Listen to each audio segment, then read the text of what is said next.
going up, we're going forward, doing it every day. The Pierre way. We're going up, we're going forward, doing it every day.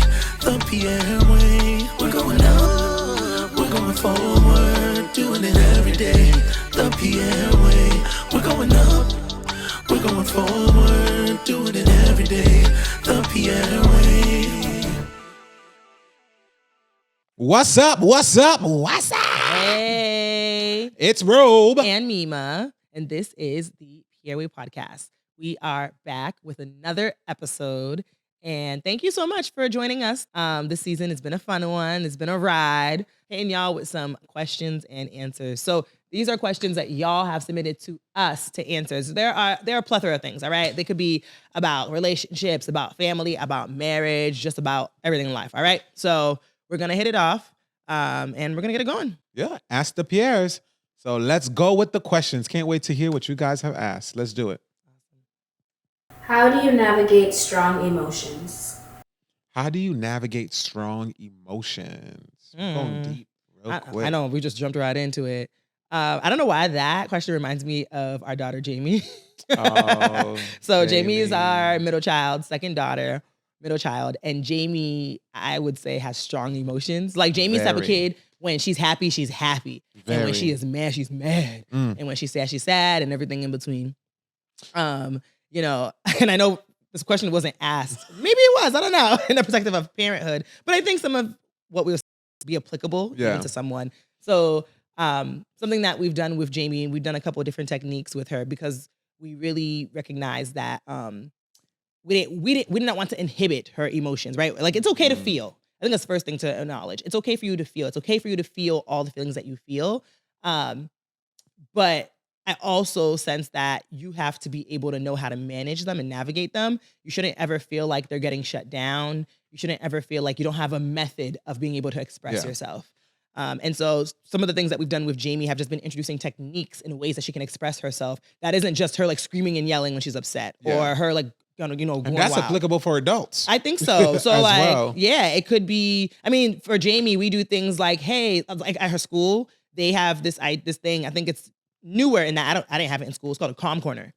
And in the calm corner is like basically just a bunch of things. Not a calm corner for adults. Listen, at your workplace, you might want to advocate for a calm corner, okay? But this calm corner, at least for kids, is supposed to be like things that you can feel that can make you like relax, quiet time, like reading, things of that nature. And so you can take some of those practices, maybe not a quiet corner or a calm corner, but maybe like there are just some things that you can practice for when your emotions are big and they feel uncontrollable, that you could be able to feel like you're managing them. For some people, it's writing, it's journaling. You know, it's like, hey, I'm not feeling great. I'm gonna journal. For other people, I literally know people who have like, I call them like hand toys, like just like fidget spinners, like random things like that, things that would just help them to be able to just like keep calm. And the last thing I'll say, and I'll hand it over to you, babe, is I think a lot of the time when we talk about this question, how do you like manage your emotions? We're thinking about the emotion of anger specifically, or like sadness. So like sadness meaning like someone is being dramatic. But I also want to acknowledge too that all of our emotions can be big, right? So like happiness can be big and it can feel controllable sometimes. Of course, sadness, fear, anxiety, right? Those things translate into sometimes anxiety or even depression. And so when we talk about managing our emotions, we're not just talking about the quote unquote negative emotions. We're talking about all of them, all the things that we feel. We all feel all the time, and we all just have to find different ways. Right. Now I'm gonna pass it over to the mental health counselor by degree. If you have strong emotions and you know that you feel really strongly, I would really advise you not to act immediately on what you feel.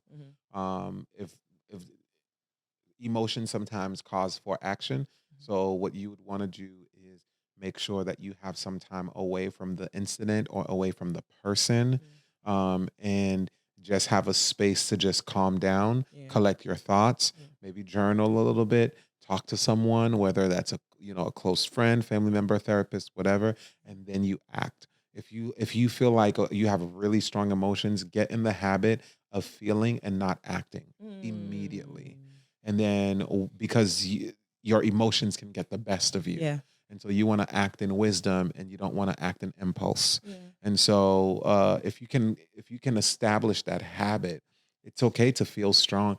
strong emotions, you just now have to kind of know when to manage it. And if you feel it really strong, you may not want to act on it right away. Yeah. So that's one thing that I have. And you also have to create safe spaces for yourself, for you to express how you are feeling. A lot of times people who feel strong don't necessarily have the spaces where they can say exactly how they feel. Like if you feel really strong, make sure you find your safe, unfiltered spaces that you can say exactly how you feel and why you feel that way, etc. And make sure a keyword on safe, because not every space, not every person is a safe space for you to dump how you're feeling or speak on how you're feeling. So safe spaces is like a therapist, it's like a counselor, someone who's very far removed from relationships and the situation that you're dealing with. So you can kind of speak to them, someone who's not in direct contact with your situation or circumstance, someone who's in a completely different world, but you trust and all that stuff. That would be really good.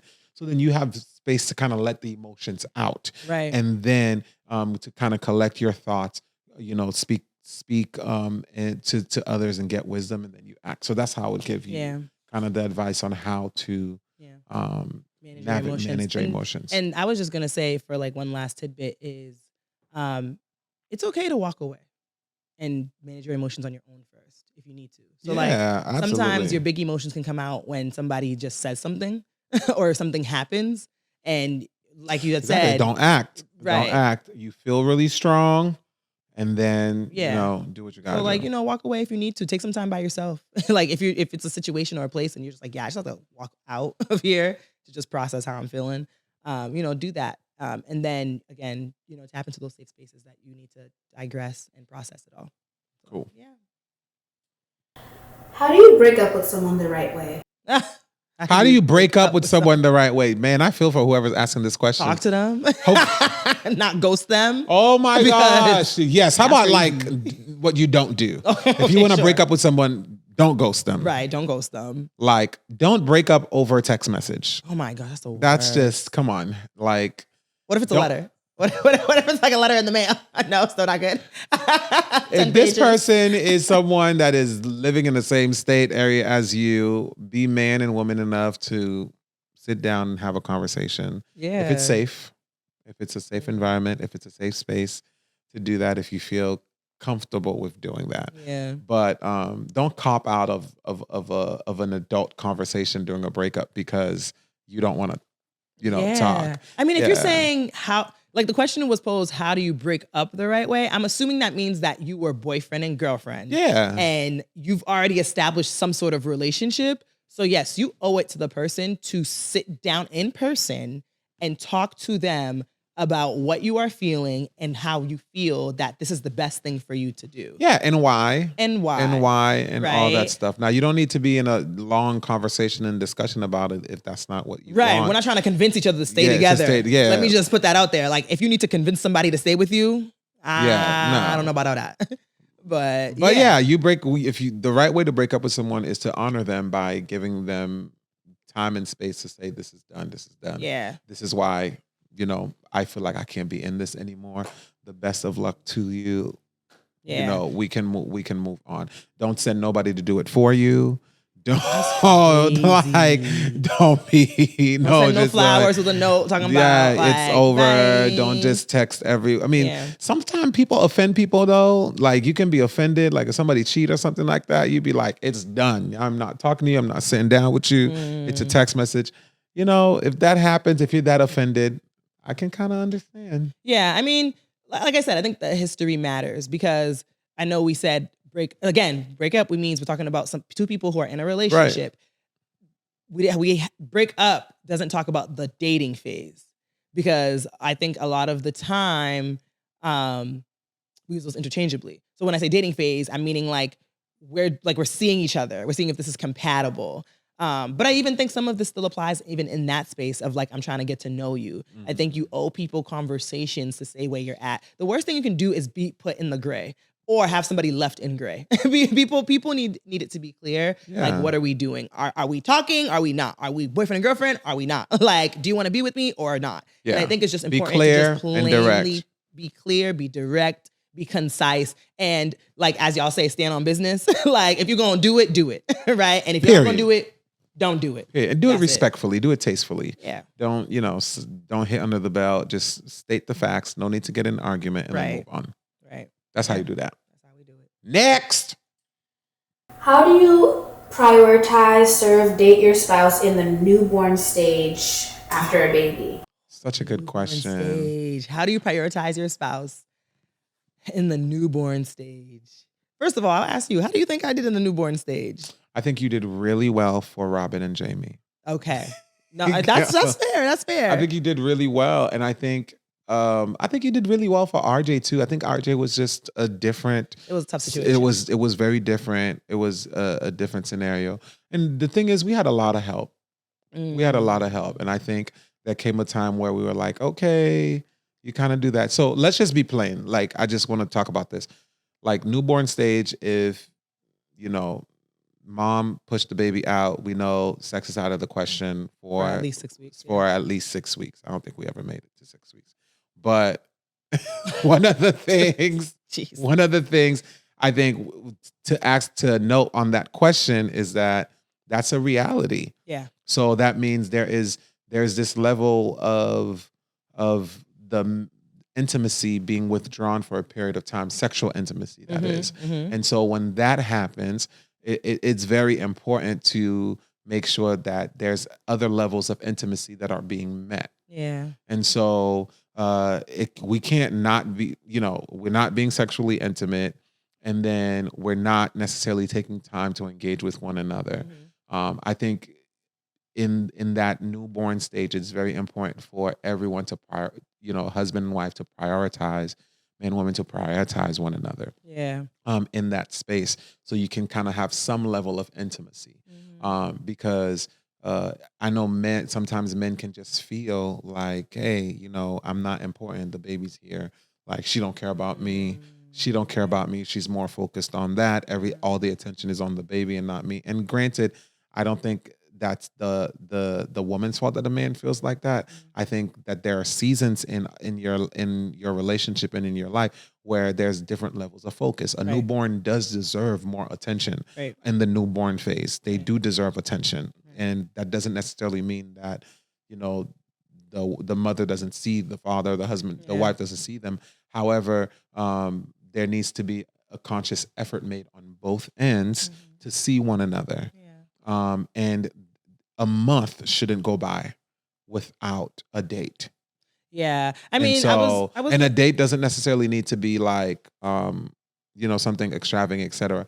Right. A month shouldn't go by without, if you have the capacity to, if you have family, people that you trust to be with your baby or whatever. And even if you don't, like when that baby is asleep at night or whatever, you do something in the house. We used to do that all the time. It's like, we can't go out. We can't get a babysitter. Pierres is going to be turned into something really nice, romantic. Get some candles, order some food, put some music on, sit down, and let's have a date at home. Because that moment communicates that you prioritize one another. Yeah. And so if you have a newborn baby, don't let a month go by without prioritizing one another in time.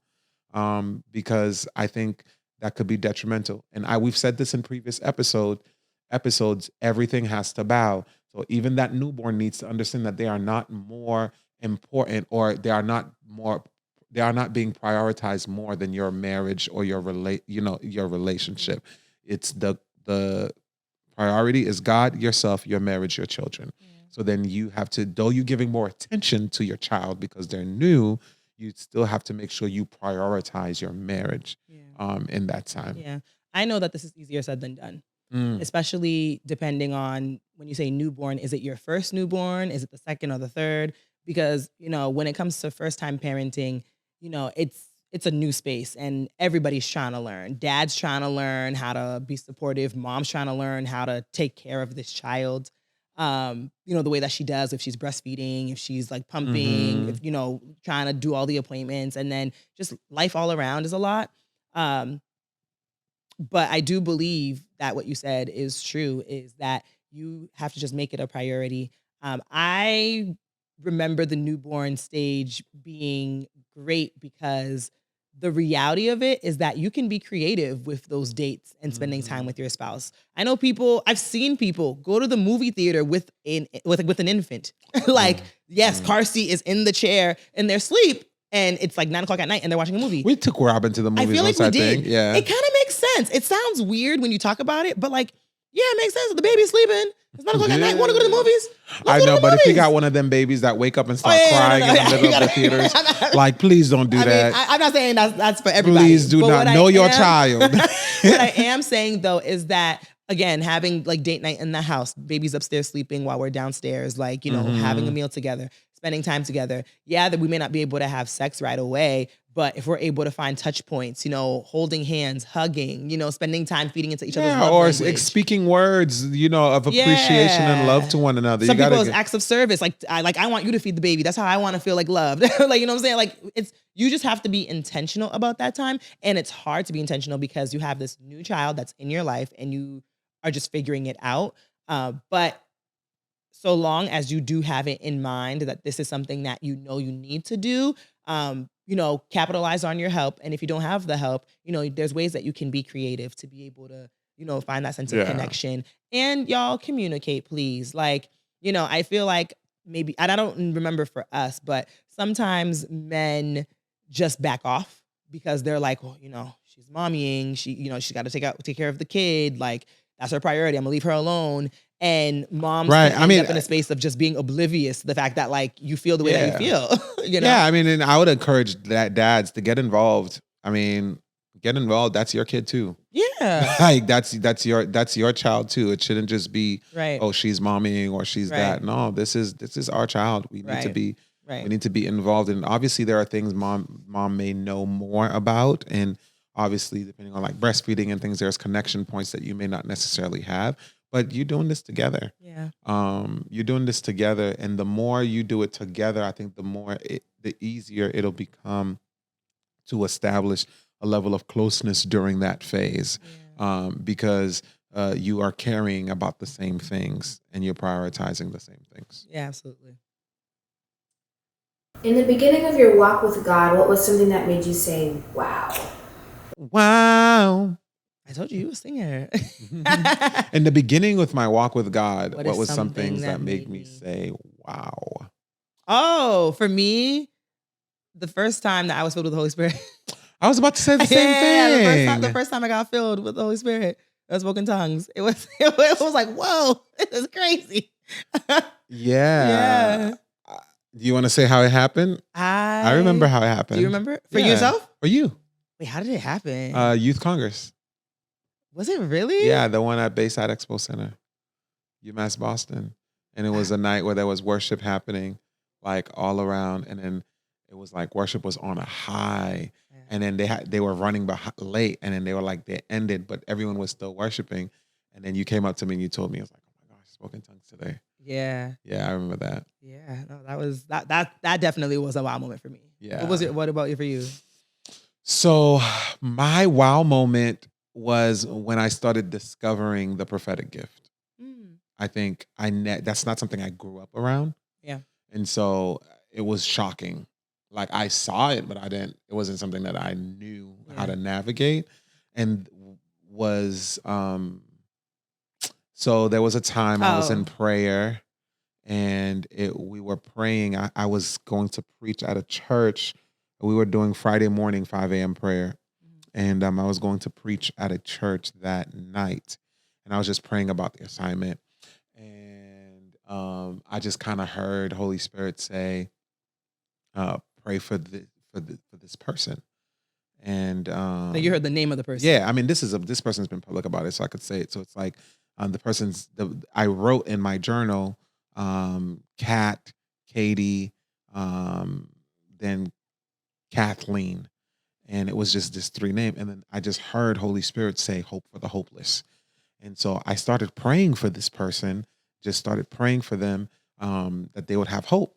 So I get to the church and I preach, but I just kept feeling a nudge from the Holy Spirit to kind of like call for her and pray for her that she has hope. And I never have done that before. I didn't grow up with seeing anyone call anyone by Yeah. name or anything like that. And but I just felt such a tug from Holy Spirit to do that. And so I said, "Is anybody here named Kat? Is anybody here? I remember because I was there with you. Yeah, I was like, Kathleen, I'm just hearing God say that. And like, I think two girls walked up. Yeah. And then once the two girls walked up, Holy Spirit was like, no, this is not it. And I was like, so for me at this point, I'm like freaking out because Yeah. I'm like, I've never done this before. I don't want nobody to call me a false prophet. God, I Yeah. feel like I heard you, etc. And I was like, no, this is not it. This is not, I'm not, is there anybody here named this? And then this one woman from the sound booth walks up. And when she walks up, I'm like, what's your name? She's like, I'm all those names. She's like, people call me all three of those names. She's like, my coworkers call me Kat, my children call me this, and my real name is Kathleen or Catherine, I think it was. And she says, that's me. And I was like, well, the Lord just told me to let you know that there's hope for the hopeless. And then she just starts bawling and crying like at that altar. And we start praying for her, lay hands on her, praying for her, pray that she would have hope again and all that stuff. So we finished the service, and she comes up to me after. She was just like, I just want you to know that tonight saved my life. And she was like, I was driving here. And as I was driving here, I said, after I do sound for this service, after I serve in media for this service, I'm going to go home and take my life. She said, I had been in a divorce. I lost everything. I lost my business, everything. She said she was driving here, and she said to the Lord, I have no hope. There's no other reason for me to live. I have nothing left. And she was like, literally, that's what she was saying. She said, as soon as the service was done, I was going to go home and I was going to commit suicide. Wow. And she said, today, the Lord just kind of like woke me up and said that there's hope for me. So she's still living and alive today. Yeah, she is. And she's still, we're still connected. We prayed for her, and it was just beautiful. That moment spoke so much volume to me because that fear was about me thinking about how people was gonna look at me. It wasn't about what God was really saying to me, but it made me like so in awe of God, because I'm like, God, you will come to a college student at the time at a 5 a.m. prayer and say the specific names, all three iterations of a woman's name who was getting ready to take her life. It's like it puts so much meaning to the song. There's no shadow he won't line up, no mountain he won't climb up to come after you. Like God will do so much to just express his love. And just that, if you want to say what made me say wow about God, that made me say wow. Yeah, and I think that's the thing about Wow Women, because even when I think about the first time I spoke in tongues, that's what the feeling was. It was like, wow, God, me? like you gonna do that for me? Like, not even that I was even searching for it at that point in my time. It wasn't something I was actively looking to get, but I just made myself available to what God was doing. And I was, after you said it, I was like, oh yeah, I remember. It just happened. And then from there, I think for both of us, once God wowed us, then we just further tapped into it. Because it was like, wow, God, if you did that, like, how much more are you going to do? How much more can you do? Like, so that literally led me into diving more in God. I'm like, God, who else can you use me to save? Who else can you use me to pull out of darkness? Like, if I'm submitted to you, God, like what, like, this is what it's all about. I remember leaving that service, like, that's what this is all about. Yeah, same. Like, it's not about all of these like stages. It's not about all these platforms. It's not about anything, but like, it's about that life. Like, this is a matter of life and death. Yeah. And I think that is a space that I try to remind myself consistently of, because while we all do ministry and we all do, we do all these things, it's like that space is so special to realize that it's not about all of this stuff. It's not about the lights. It's not about the platforms, but there are people that are showing up whose life is in the balance. And it sometimes can be our surrender to what Holy Spirit is saying that can help shift them. Absolutely. And so, I always want Holy Spirit to trust me. Yeah. To trust me to be selfless and to trust me not to care about what other people will think, but to be obedient to what he's saying for somebody's life. Yeah. You don't know who's waiting for you to say yes or to go further. Come on. Yeah. You don't know. And when you are able to think beyond yourself, when you're able to think like, So man, good. I got to dive deeper because there's somebody who needs my deeper. Yeah. There's somebody who's connected to me who needs who needs it Come more on. than me, or Yeah. who needs it desperately from me. Absolutely. So you just got to be able to always dive in. Yeah. That was a deep great, question. that was a Great question, though. y'all. Yeah. If you could invite any 3 people to dinner, dead or alive, who would you invite? If we could invite any 3 people, dead or alive, who would I to dinner? To dinner? Who would I invite? I'm trying to think of when I think about dinner, like I'm thinking like for kicks, for fun, for laughs. Of course you are. I'm thinking of having fun. Of course you are. It's a dinner party. Yeah, it's a dinner 3 party. people. 3 people, dead or alive. I'm assuming whether you know them or don't know them. You Yeah, met them or anyone, whatever. no rules. Well, something I always want to do is to have brunch with Oprah and Michelle Obama. You know this. Yes. So I would by default invite both of them. Oprah, Michelle Obama, you get one more person. Man, and one more person. I feel like I want to pick a dead person, because Yeah. why not? This is so sentimental, but my grandmother. Oh, my grandmother passed away when I was 13, and I was really close to her. And so, like, she's somebody like. Whenever questions like this come alive, I'm like, man, like it'd be great if my grandmother was still part of my life to see, how I've grown up and meet my children and all that stuff. So yeah, I would say Oprah, Michelle Obama, and my grandmother. Wow. Yeah. Sorry, I don't That's know what beautiful. that sounds like. No, I don't know. I don't that know. you would want to have dinner with. That I would want to have there's dinner some with. There's a people I would lot of guess that- people. yeah, I was gonna say you have There's a some lot of people that I would want to have dinner with. I mean, I feel like my people that I had changed. I've been in this season of like, some heroes are not heroes anymore. And so I'm thinking about what, I don't know.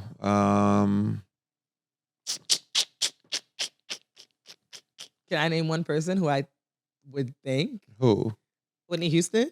What the? No, I don't want to. You love her. You love her so much. No, And what? when she passed, you were so sad. No, Oh, I don't want to have dinner with. I love Whitney, but no, Yes, I was like, you like I Whitney do not. Houston. I do not. I would want to have dinner with my dad. I never met my dad. Your biological dad. So my biological dad. He died when I was 3 months. So I want to have dinner with him. I'm just thinking about who else would I want to invite to dinner with someone that I've never met. You don't have to think that deep. I don't have to think that deep. Yeah, Okay, just but I mean, you would think if you had a dinner and you're sitting at a table, You wanna make sure your parties you would have to like meshing together well. Yeah, Yeah. meshing together. Yeah, mixing your So circles. I've never met my. You know what? I would want to meet with my dad, and I would want to meet with his dad. Oh, so your grandfather. My who I don't even know his name. Wow. Yeah, so I would wanna have a bloodline conversation with me, my biological father, my grandfather, and RJ. Wow, that was really deep. that was really deep. I would want to have Wow. because one I didn't know my dad. Yeah. So and then I don't even know my grandfather's name. I've always heard about his dad, his Yeah. mother. I never heard about him. Oh wow. So to be able to have that conversation and to kind of to be able to ask them what did they expect of me and what did they expect of their great grandchildren, Wow. or I think that would be really powerful That is powerful. to kind of see. So that's what mine would be. Not a fun question turning so deep for all of us. I know. We love going deep. I know. Hey, that's what it's we a do. deep thing. We love Any other going deep. questions?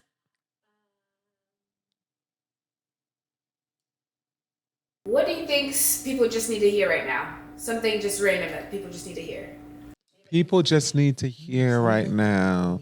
Oh, I know. Go ahead. Love is still possible. Marriages can still work. Like good people still exist. Goodness, there's still goodness in the world.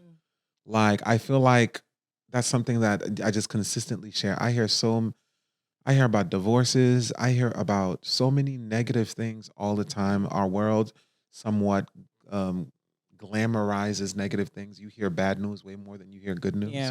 And I'm just like, man, there's goodness, there's bad news, and I don't want us to not acknowledge the bad and horrible things that are happening in our world. Yeah. However, I also want we can do both. Yeah. Acknowledge and realize and do something about the bad things, but also acknowledge that, there are some good things that are happening. There are good people. There are faithful people. There are people that are trying to be honest and live life with character and integrity. There are husbands that are still trying to love their wife. And there are fathers that are trying to still love their children and be present. There are mothers who are still working hard, loving Jesus, taking care of themselves and holding homes together. You know what I'm saying? And there good people still exist. Yeah. And there are marriages that are still turning 50, 60 years old. Yeah. There are people that are still committed to one another, that are trying really hard. People are still loving God and loving one another. I think our world needs to hear that each and every single day. So if you share in anything that is positive in this world, please boast about it. Yeah. Say, like, if you're happy about something, if you are experiencing goodness through a relationship or anyone or anything, please speak up about it, because I think our world needs to hear that goodness is still here. Yeah. That's what I would say. I think the world needs to hear now. Yeah. And similarly, like on a positive note, I think right now what the world needs to hear, anybody who's in this world needs to hear, is just the motivation of keep going.